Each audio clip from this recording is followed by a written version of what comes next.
But guys, oodles and oodles of tools. Hundreds of tools, folks. Good morning, cousins. It's Rusty. How you do? I'm in the car here, and I am heading out. It's early, folks. It's 10 till 8 o'clock in the morning, 7:50. And let me tell you what I'm doing. I came across what is potentially going to be an incredible find today to resell.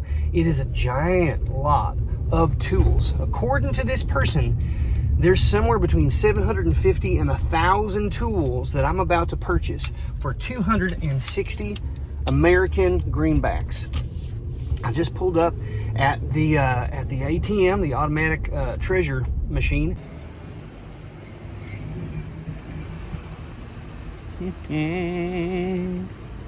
And grabbed myself some cash money, and I'm heading out. I'm excited about this. This could be an amazing score. Why don't you join me? I'll head in and get this stuff. It may be too good to be true, but we're going to look, and then I'll bring it back and show you exactly what I found. A 1 and a 2 and Rusty the reseller. He'll sell you the shirt off his back. Well, I have done it.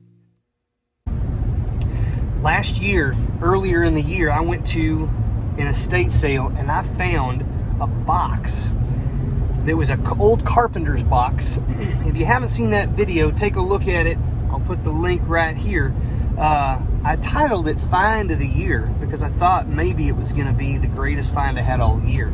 Turned out it was a very good purchase. Was not the best I had all year. I had a really awesome experience buying a bunch of vintage matchbooks, about 40,000 of them. That video is here. If you haven't seen that, it's fascinating. I got several of them on that. And I also ended up getting a bunch of McDonald's pins, which I'll also put that here. You guys, when you get finished here, if you want to see some really awesome giant lots and exactly why I like to buy lots of items, watch one or more of those videos because it'll give you a great example of what I'm talking about. But that's exactly what I'm doing today. I'm going to buy this lot. I'm going to break it up and sell it into smaller lots or into individual pieces, as per the usual, okay? What I'm going to try to do is find the things that will sell for the most money or the fastest, and I'm going to list those first. I'm going to pay $260 today, friends. I want to make that money back as fast as possible, within a week if possible. Then I'll be still sitting on hundreds of tools, all of which will just be profit. I'll have already paid for the cost of that good will have already been accounted for because I'll have all of my initial investment back. So anyhow, I'm coming in. Tools tend to sell pretty well, vintage ones.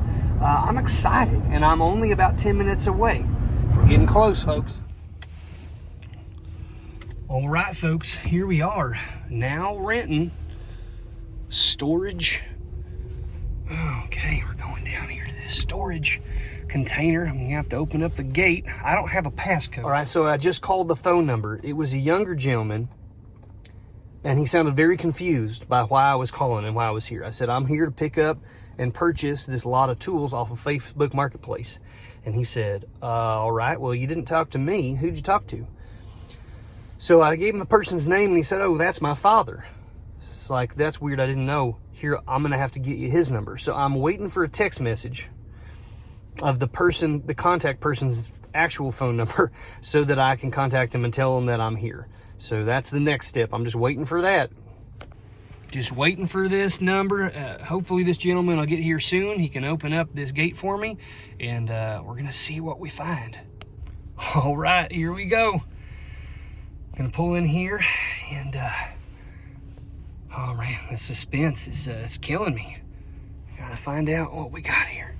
This is gonna be pretty cool. I don't really know where to park, so I'm just gonna kind of pull up here to the side.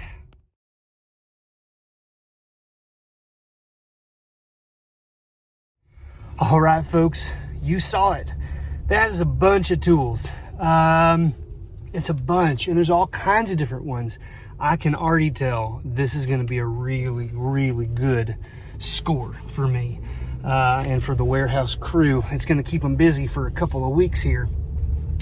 it's so heavy in the back of my vehicle because it's all just steel. It's just metal. It's heavy. I might need help when I get there unloading this stuff. But anyhow, I'm got about an hour drive back to the warehouse. And then let's take a look at what I got.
Wouldn't you know it, the boys were out on lunch break. So old Rusty, I got anxious. I got impatient. And I did not want to wait for them. So I came in and I unloaded it all myself, as you saw. But guys, oodles and oodles of tools. Hundreds of tools, folks.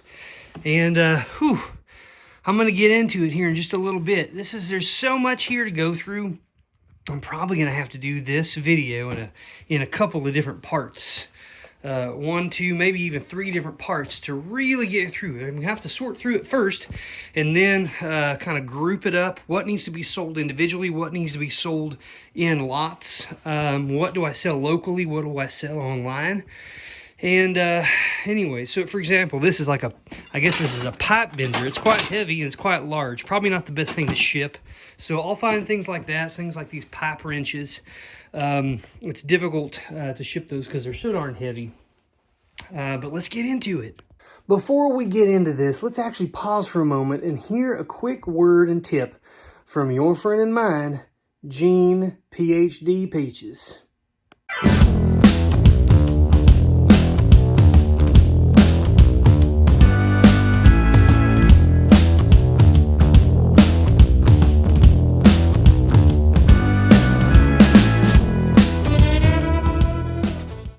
Oh, hey, Gene Peach here with another hot tip. I told you guys this before, but don't forget, go on to estate sales, look for the vintage fishing tackle and gear. I bought a huge lot. Fishing rods, reels, lures, tackle boxes about a year ago. And this right here is the last from that lot. I probably spent $45 on 7 rods, 4 reels, and about a tackle box full of tackle. Sold it all, and this is the last remaining item from that lot. Just sold it for $25. So clearly a great find. This Shakespeare free spool. Number 1982 by Sportcast by Shakespeare. A great find. This is in really good shape, apart from these little knobbers here. But anyway, gang, when you're out shopping at estate sales, don't forget to look at the vintage fishing tackle and gear and equipment there. You would be quite surprised at the return that you can get on that. I'm going to give you a quick close-up. I've condensed everything. I've not looked through it, but I did get rid of a few of these containers you see. I said I didn't get rid of anything. I did pull out a couple of pieces of plastic that were just broken and some of these plastic tubs. Those are going in the trash, but I haven't really got into it. I want to give you a first look here. And I want just to see, for you as the viewer, who I will just assume, if you like tools and you're watching this, that you know more about this stuff than I do, is there anything in here that you think carries decent value. Again, you can't see everything, obviously. I'm just going to show you kind of as these things are all in here, dropped in, kind of what we're looking at here. So many tools. So many. Hundreds of tools in here. I am just real excited to get into this.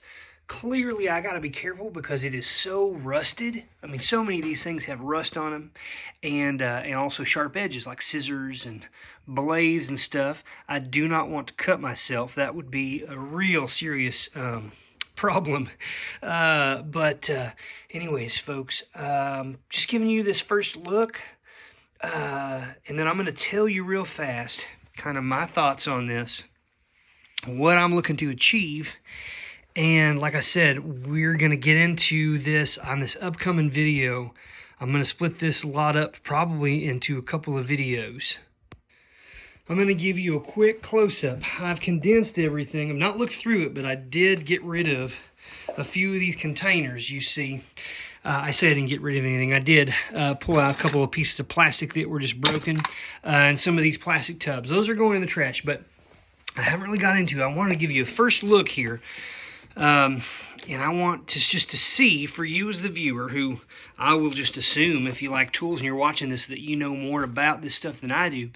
Is there anything in here that you think carries decent value? Again, you can't see everything, obviously. I'm just going to show you kind of as these things are all in here, dropped in, kind of what we're looking at here. So many tools. So many. Hundreds of tools in here. I am just real excited to get into this. Clearly, I got to be careful because it is so rusted. I mean, so many of these things have rust on them, and also sharp edges like scissors and blades and stuff. I do not want to cut myself. That would be a real serious problem. Anyways, folks, just giving you this first look. And then I'm going to tell you real fast kind of my thoughts on this, what I'm looking to achieve. And like I said, we're going to get into this on this upcoming video. I'm going to split this lot up probably into a couple of videos. All right, folks, I'm right here hovering over my hoard. Now, I have to confess something to you. This is my hope. My hope is that I can find one tool in this lot that I could sell for all the money I invested in the entire thing. Do you think it's possible? With just what you saw, cursory glance? I don't know. Maybe not one tool, but maybe two. Maybe just the sale of two tools could pay me. I need $260 back. And then everything else down here would be profit. The other thing I'm going to have to do is use a tool you're probably familiar with called Google Lens. If you're not familiar with this, whether you're a reseller or not, you need to familiarize yourself. It's very simple. If you pull up a Google, the app on your phone, there's a little button that looks like up by the search bar that looks like a camera. And if you click on that, it will pull up a camera. You take a picture of something and Google searches the internet to find other items that look just like that. Now, it's not perfect by any means. But I can't tell you how many times with tools specifically, if I found an old tool, I didn't know what it was. I took a picture of it, and then it told me. So I'm going to conclude this video by demonstrating that for you, pulling out a tool real fast that I don't know what it is, see if Google will help me out. But definitely come back soon. We're going to have the second part where I dive fully into these, and I'm hoping we find a treasure. All right, folks, what you do is you pull up Google, and this over here on the right, you've got like a little microphone and a little, looks like a camera. You click on the camera and it pulls this up. Now I selected this because I don't know what it is. I'm going to get kind of close. You just take a snapshot of it. You take a picture, boom. And then it's going to pull up what it thinks it might be. And look at this. That says it's a ticket puncher. Okay. Perhaps a ticket puncher. Yeah. Possibly so. Okay, folks, so what we have here is what they call a ticket puncher or a point puncher, a point punch. It's that easy, folks, and I'm going to need this a lot. I'm going to need this a lot whenever I'm doing this type of work. All right. This is what I'm going to leave you with today. Here's the teaser. All right. All these tools, I just spent the last 5 minutes, no joke, just 5 minutes, just pulling some tools out of this spot right here. And look at what I got. I'm going to show you these. Those are the ones we just looked up. Is one of these tools, folks. Would one of these tools be the tool that I could sell for just $260? Is one of these worth $260? Could I make my money back with one of them? Just one of them.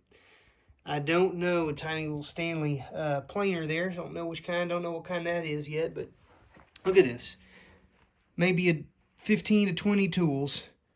Nice drop forged steel tools just right here. And I got all this to go through, folks. Join me next time on part 2. Beat-o, boop, boop, Let's go make some money. Rusty, Rusty, Rusty, how to? Rusty, Rusty, Rusty, how to? Rusty.